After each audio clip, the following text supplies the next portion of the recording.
Student okay biology में एक बार फिर से आपका स्वागत है। इस क्लास के साथ हम 11वीं कक्षा का सेकंड चैप्टर अध्याय नंबर 2 शुरू करने जा रहे हैं, जिसका नाम है जीवों का वर्गीकरण या जीव जगत का वर्गीकरण। जीव जगत का वर्गीकरण, इस चैप्टर का नाम है मतलब क्लासिफिकेशन ऑफ ऑर्गेनिज्म या बायोलॉजिकल क्लासिफिकेशन। तो हमने फर्स्ट चैप्टर में जीवों, उनकी पहचान, वर्गीकरण, द्विपद, नामपत्ति, वर्गीकी, इनके बारे में हमने पढ़ा है।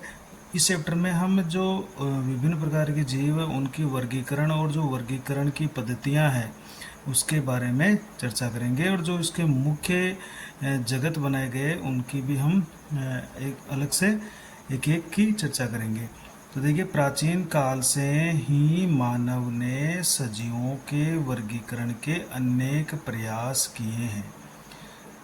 प्राचीन काल से मानव सजीवों का वर्गीकरण का प्रयास करता आया है और किए हैं, जैसे अनाज प्रदान करने वाले पादप, रेशे प्रदान करने वाले पादप, औषधि प्रदान करने वाले पादप, फल प्रदान करने वाले पादप। तो हम मानव ने क्या है, शुरू से ही सजीवों का वर्गीकरण किया है, या जैसे दूध देने वाले जंतु। तो ये वर्गीकरण मानव ने हमेशा से प्रयास किए हैं और लगातार ये प्रयास करता रहा है। लेकिन वर्गीकरण के ये जो प्रयास है, इनमें जो प्रयास किए गए थे उनमें कोई वैज्ञानिक मानदंड या कोई साइंटिफिक बेस नहीं था। तो वैज्ञानिक मानदंडों की जगह वहाँ पर क्या होता था, भोजन प्रदान करने वाले, या वस्त्र या रेशे प्रदान करने वाले, या आवास, ऐसी जैसी सामान्य उपयोगिता की वस्तुओं के उपयोग पर आधारित थे। तो जो आदि मानव वर्गीकरण करता था, या हमारे पूर्वज जो वर्गीकरण करते थे, वो जैसे भोजन प्रदान करने वाले पौधे हो गए, वस्त्र जिनसे रेशे मिलते हैं उनका वर्गीकरण हो गया, या जिनसे हम आवास बना सकते हैं वो वर्गीकरण हो गया, जिनसे औषधि मिलती है उनको वर्गीकरण हो गया, जिनसे अनाज मिलता है या फल मिलता है। तो इस तरह से हम आवश्यकता या हमारी जो उपयोगिता होती थी उसके आधार पर हम वर्गीकरण करते थे। मतलब इसको हम एक साइंटिफिक बेस या वैज्ञानिक मानदंड नहीं मान रहे हैं। लेकिन फिर देखिए, अरस्तु पहले ऐसे व्यक्ति थे जिन्होंने वर्गीकरण में पहली बार वैज्ञानिक मानदंडों यानी साइंटिफिक बेसिस का इस्तेमाल किया। यानी वैज्ञानिक मानदंड अपनाते हुए जिन्होंने पहली बार वर्गीकरण किया वो अरस्तु थे। अरस्तु ने पादपों को सरल आकारिकी लक्षणों, जिसको हम मॉर्फोलॉजिकल करैक्टर्स बोलते हैं, उसके आधार पर, आकारिकी लक्षण मतलब जो बाह्य रूप से पौधे के दिखाई दे रहे थे, उसके आधार पर उन्होंने 3 समूहों में पौधों को बांटा। एक तो उन्होंने वर्क्स ट्री नाम दिया, जो काफ़ी बड़ा इसके अंदर पादप होता है। एक सूप है जो इससे छोटा है, और उससे भी छोटा है साख। तो उन्होंने पौधों को उनकी लंबाई या ऊंचाई के आधार पर 3 समूह में बांट दिया, वृक्ष, सूप और साख। देखिए, और इसी तरह से इन्होंने क्या किया, अरस्तु ने जंतुओं यानी एनिमल्स को भी लाल रक्त यानी रेड ब्लड की उपस्थिति, यानी जो आरबीसी होती है उसके आधार पर, उसकी उपस्थिति और अनुपस्थिति के आधार पर 2 समूह में बांट दिया। ये भी इम्पोर्टेंट बात है कि अरस्तु ने जंतुओं का वर्गीकरण किस आधार पर किया, वो लाल रक्त या आरबीसी की उपस्थिति अनुपस्थिति के आधार पर किया। और उन्होंने पूरे जंतुओं के समूह को 2 भागों में बांटा है।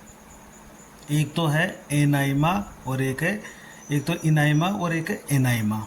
तो जो इनाइमा है ये इससे स्टार्ट है, ये ऐसे स्टार्ट है। तो इनाइमा का मतलब है इसमें लाल रक्त उपस्थित है, यानी इसमें आरबीसी प्रेजेंट है इसके अंदर। और एनाइमा का मतलब इसमें लाल रक्त है वो अनुपस्थित है, यानी इसके अंदर जो आरबीसी है वो एब्सेंट है। इसमें तो प्रेजेंट है, इसमें आरबीसी एब्सेंट है। तो इनाइमा और एनाइमा, इस तरह से 2 उन्होंने समूह इसमें बांट दिए हैं। और इसी तरह से पादपों को भी उन्होंने आकारिक के लक्षणों के आधार पर, वो भी सिंपल टाइप के जो आकारिक के लक्षण हैं उनके आधार पर उन्होंने वृक्ष, सूप और शाक में इन्होंने 3 समूह में बांट दिया है। देखिए यहाँ पर एक इम्पोर्टेंट बात हो रहा है कि इनका एक शिष्य था अरस्तु का, थियोफ्रेट्स।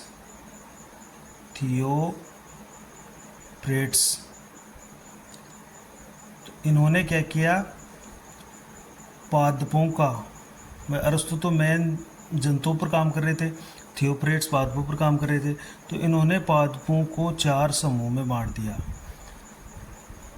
जैसे एक तो वृक्ष, सूप, फिर एक हो गया उपसूप, और एक इन्होंने और बांट दिया शाक।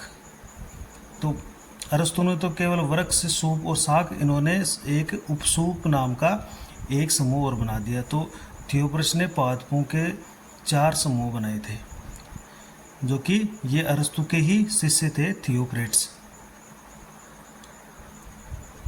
अरस्तु ने तो वृक्ष, सूप और शाक यानी ट्री, सर्ब और हर्ब्स 3 भागों में उनको या 3 समूह बांटा है, जबकि थियोफ्रेट्स ने उनको 4 समूह में विभाजित कर दिया।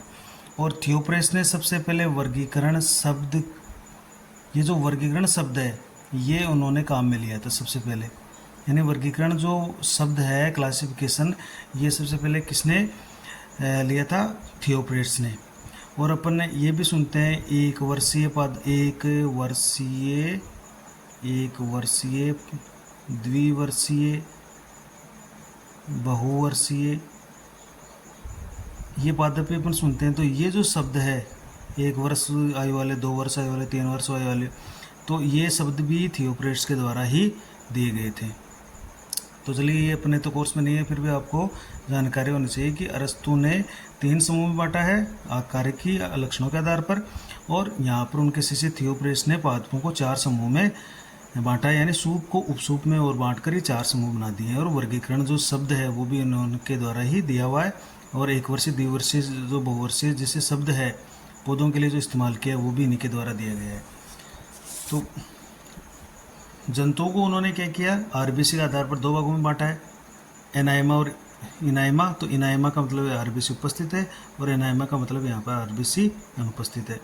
इसलिए हम अरस्तु को क्या कहते हैं, फादर ऑफ जूलॉजी कहते हैं या फादर ऑफ बायोलॉजी कहते हैं। देखिए, अब आती है हमारी प्रमुख वर्गीकरण प्रणालियाँ। देखिए, जिसमें हम सबसे पहले पढ़ेंगे लिनियस की पद्धति। और लिनियस की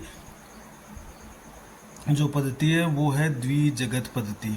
तो इसका नाम से स्पष्ट है, लिनियस ने अपने जीवों के वर्गीकरण की द्विजगत पद्धति प्रस्तावित की है, जिसका मतलब है उसमें 2 जगत आएंगे। तो लिनियस ने संपूर्ण जीवों को, देखिए, केवल 2 जगतों में वर्गीकृत किया है।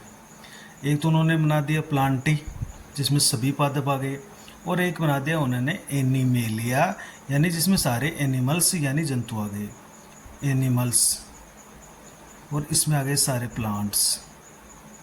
तो प्लांट्स से तो बना दिया उन्होंने प्लांटी, और एनिमल्स से बना दिया उन्होंने एनिमेलिया। तो 2 जगत बना दिए। ये है लिनियस का द्विजगत वर्गीकरण पद्धति। लेकिन इसमें बहुत सारी कमियां रह गई। देखिए, वो कमियां कौन कौन सी थी कि इसमें एक तो देखिए प्रोकैरियोट और यूकैरियोट, इन जीवों को एक ही समूह में रख दिया है। तो प्रोकैरियोट और यूकैरियोट क्या होते हैं, या आप समझ सकते हो कि प्रोकैरियोट में कोई सुसंगठित केंद्रक या अन्य कोई झिल्ली वाले कोशिकांग नहीं पाए जाते हैं। ये सबसे पहला बनने वाला जो जीवों में पाए जाते जीव है वो उनकी कोशिका प्रोकैरियोट प्रकार की होती है, जैसे जीवाणु वगैरह की। और उसके बाद में जो विकसित कोशिका बनी वो यूकैरियोट है, जिसमें सुसंगठित केंद्रक भी है और बाकी के झिल्ली वाले कोशिकांग भी प्रेजेंट है। जैसे हमारी कोशिका यूकैरियोट है, जीवाणु की कोशिका प्रोकैरियोट है। तो यहाँ पर प्रोकैरियोट और यूकैरियोट को एक ही समूह में रख दिया। तो ये एक इसकी कमी है इस द्विजगत वर्गीकरण की। एक है कि जिनका शरीर एकोश की है और जो बहुकोश के जीव है वो भी एक ही समूह में या जगत में रखे गए हैं। तो एकोश के बहुकोश को अलग अलग नहीं किया इन्होंने। और तीसरी कमी ये है कि प्रकाश संश्लेषी, यानी जो प्रकाश संश्लेषण करके भोजन बनाते हैं, और जो अप्रकाश संश्लेषी है, प्रकाश संश्लेषण नहीं कर सकते हैं, जैसे कवक है। तो प्रकाश संश्लेषी तो जैसे हरिशैवाल, अप्रकाश संश्लेषी कवक, इनको भी एक ही जगह रख दिया, यानी इनमें भी विभेद नहीं किया उन्होंने। जबकि हम जानते हैं कि ये दोनों अलग अलग है, एक कोश के वो कोश के भी अलग है, प्रोकैरियोट यूकैरियोट भी अलग है। तो ये 3 इनकी मुख्य कमियां हैं। अब इन कमियों को देखिए किस तरह से सुधारा गया है। तो इसके बाद में, हालांकि हमारे कोर्स में लीनियस का वर्गीकरण के बाद में एक वीटेकर का वर्गीकरण हो रहा है, लेकिन हम इसके बाद में के वर्गीकरण की भी चर्चा करेंगे। तो ये देखिए कमियां हैं, प्रोकैरियोट और यूकैरियोट को एक जगह रखना, एक कोशिका वो कोशिका को एक जगह रखना, प्रकाश संश्लेषी अप्रकाश संश्लेषी को एक जगह रखना। तो इसके बाद में देखिए क्या है, तो जो लीनियस थे, लीनियस, इनके बाद में आए थे हेक्कल। हेक्कल नामक साइंटिस्ट, इन्होंने क्या किया, 3 जगत बनाए, 3 जगत वर्गीकरण पद्धति दी अपनी, 3 जगत वर्गीकरण पद्धति। ये कौन सी थी, इन्होंने 3 जगत कौन से बनाए, इन्होंने देखिए प्लांटी और एनिमेलिया, ये 2 तो पहले से थे ही, लीनियस ने दे दिए थे। लीनियस ने 2 बनाए थे, प्लांटी और दूसरा एनिमेलिया। तो ये 2 तो पहले थे ही। इन्होंने एक जगत और बना दी, इसका नाम है प्रोटिस्टा। देखिए ये प्रोटिस्टा और बना दिया। इसका मतलब है इन्होंने एक कमी दूर कर दी है।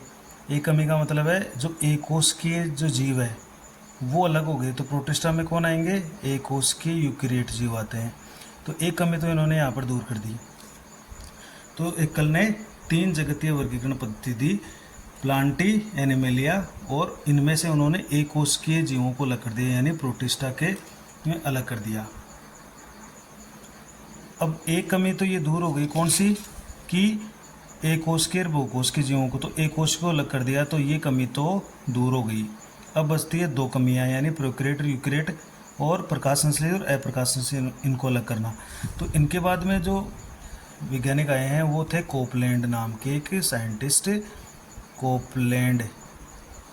तो इन्होंने क्या किया, अपनी एक 4 जगत वर्गीकरण पद्धति दी, 4 जगत वर्गीकरण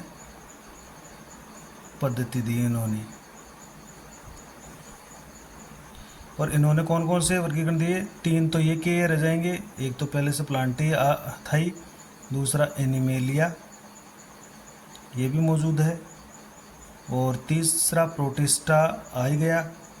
इन्होंने एक और दे दिया, मतलब इन्होंने एक दे दिया मोनेरा। वैसे इनका जो प्रोटिस्टा था, उन्होंने इस प्रोटिस्टा का नाम इस तरह से दिया था,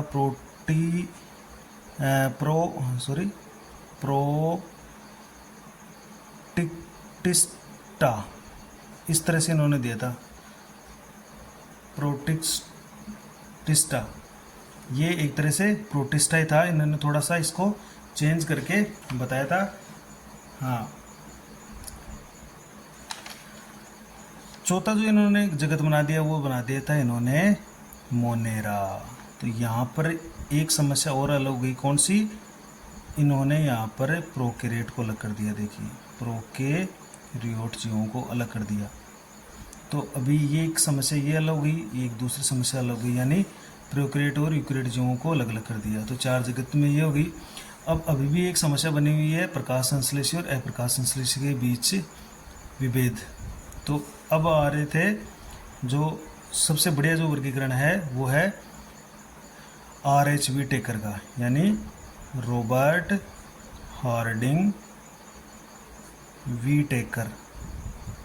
ये एक साइंटिस्ट थे जिन्होंने अपनी 5, जिसको पंच भी बोलते हैं, पंच जगत वर्गीकरण पद्धति दी। देखिए इन्होंने पंच जगत वर्गीकरण पद्धति, इन्होंने कौन कौन से जगत बनाए, देखिए।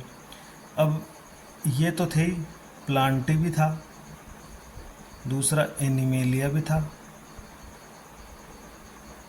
और तीसरा प्रोटिस्टा था ही, प्रोटिस्टा। चौथा मोनेरा भी आ गया है। और इन्होंने 5वां जो बनाया है वो इम्पोर्टेंट बात है, वो उन्होंने बना दिया कवक। और एक और देखिए कवक। तो कवक से क्या समस्या होगी, ये अप्रकाश संश्लेषित है, अप्रकाश संश्लेषित। तो वीटेकर का वर्गीकरण में लगभग वीटेकर तक आते आते लगभग समस्याओं का समाधान हो जाता है। इसलिए रॉबर्ट हार्डिंग वीटेकर, या इनको हम शॉर्ट में बोलते हैं RH वी टेकर। तो इन्होंने अपने पंच जगत वर्गीकरण में जीवों का लगभग वर्गीकरण प्रस्तुत कर दिया है और लगभग समस्याएं जो थी वो दूर हो गई है। तो रॉबर्ट हार्टिंग वी टेकर का या RH वी टेकर का जो वर्गीकरण है वो सबसे बढ़िया माना जाता है। और तो पंच जगत वर्गीकरण अच्छा वर्गीकरण है। अब इसी को हम कम्प्लीटली आगे पढ़ने वाले हैं। सभी जो जगत है जैसे प्लांटी है, एनिमेलिया है, प्रोटिस्टा है, मोनेरा है, कवक है, इन सबको हम एक एक पढ़ने वाले हैं आगे चलकर। देखिए इनके बाद में भी वर्गीकरण हो रहे हैं, जैसे 6 जगतीय वर्गीकरण भी आया है या 7 जगत भी आया, 8 जगत भी आया, लेकिन जो सबसे बढ़िया समझाता है वर्गीकरण को वो है रॉबर्ट हार्टिंग या RH वी टेकर का पंच जगत वर्गीकरण। देखिए ये तो इनको हम आगे की वीडियो में कम्प्लीटली एक एक पढ़ने वाले हैं। आज की वीडियो में हम बस हमारा जो इंट्रोडक्शन है जीवों के वर्गीकरण का उसका एक पार्ट हमने पढ़ लिया है। Thank you.